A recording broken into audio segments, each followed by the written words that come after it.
Երան միշտ լայքում եմ, միշտ լսում եմ։ Շատ հրավիրից,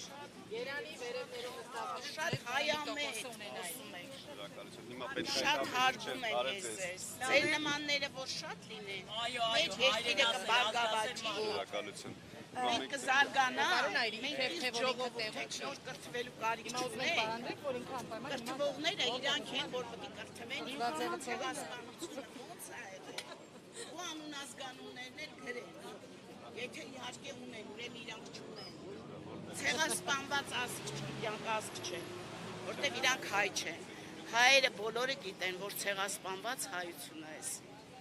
ուղղակի խնդրում ենք տնենք օրենքներ։ Առարկայական լուծումներ, որովհետև իրանց հետ խոսելու, երկխոսելու տարբերակ չկա, իրանք չեն հասկանում երկխոսությունը։ Իրանց հետ պետք է խոսենք պարտադրանքի լեզվով, այսինքն այն գործուն մեխանիզմները դրանք որ պարտադրանք ու կատարեն։ Իրանք օրենքներն չեն, որ ոչ մեկը տեղյակ չլինեն։ Հետո գային, որ արդեն գալիս է տուժ տուգանքներ, նոր ժողովուրդը տեղյակ է։ Նույնը առաջ ավտոների համար է, որ տուգանքներ էին անում, ամեն ինչ նրանք սովորել են, դա սովորական բան է։ Ժողովրդին սովորացնում են իրանց վրա տուգանքներով։ Բայց если ավտոին չի, որ 5000, 10000-ով մարդիկ պրստեն։ Մի անգամից ընդեղ իմ կարծիքով 300-ը, թե 420-ը արդեն դարձրել, գներ ամեն օր բարձրացնում են, ու այդ ձևի մարդիկ անդադ պետքա տուգանքներով սովորեն։ Ուրեմն ամեն մի խախտման համար 420,000 պետքա մուծեն։ Ուրեմն եթե այդ օրենքները սովորելու համար, ուրեմն մի քանի միլիարդ ամեն մի առևտրականի պետքա, որ կարողանա լրիվ օրենքները իմանա։ Դա իմ կարծիքով իրականություն է։ Բառը ընդհանրապես դուրս գա այս շրջարկի փոքր միջին բիզնեսին վերաբերվող 10%-ը լինի մի հատ հաշվարկված ուսումնասիրված դրամաբանությանը մոտ տոկոս, որովհետև 10% շրջանառությունից դա եկամուտի 10%-ը չի, դա 20-ից ավելի 20-30% է, այսինքն ով գիտի ինքնարժեքը ինչքան է, որ պետք է այդ շրջանառությունից այդքան գումար գնա, ոսկին թուղթ չունի, ոսկին ծախեց $700,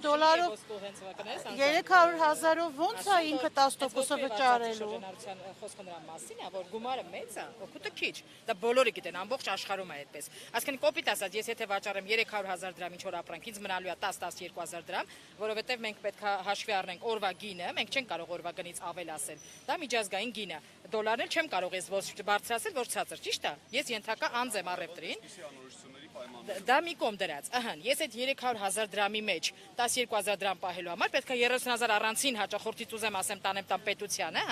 10%-ի դեպքում, քանի որ ես այդ ձեռքբերման համար թուղթը չկա։ Դատանողականության մեջ ոսկու եւ արծաթի բնագավառի կներես անջան, որովհետեւ ես մեր բնագավառ էլի ասեմ, բնականաբար ես հենց նոր նշում ենք այն մասին, որ առանց ուսումնասիրության օրենք դնելը դա հիմարության տգիտության վերջնակետն է։ Եթե դու չես եկել այդ ոլորտը ուսումնասիրել, ես խոսում եմ նրանից, որ անշուշտ երբ որ խոսում է իրանց հագուստի վաճառքից, ես բան չեմ հասկանում։ Ինքը երբ որ ես խոսում եմ իմ ոսկու ոլորտից, նա չի հասկանում։ Դուք այդ ոնց եղավ, որ դուք առանց ուսումնասիրության օրենք եք փոխում, առանց հասկանալու որտեղ է ճիշտը, որտեղ է սխալը, որ դու ոչ թե ժողովրդին ստիպես, որ նա գա կանգնի այստեղ էս անձրևին, ոչ թե աշխատի իր վարկ տոկոս ամեն ինչը փակի, բերես դու հասցնես նրան, որ ինքը գա բողոքի։ Եվ ասեմ ավելին, մենք այն մարդիկ ենք, ովքեր չենք լքել երկիրը ու հայրենասերներ ենք։ Մի արեք նենց, որ մենք պայքարենք, հասցնենք հեղափոխության։ Ռաբոտը նյութ է դուրս եկել։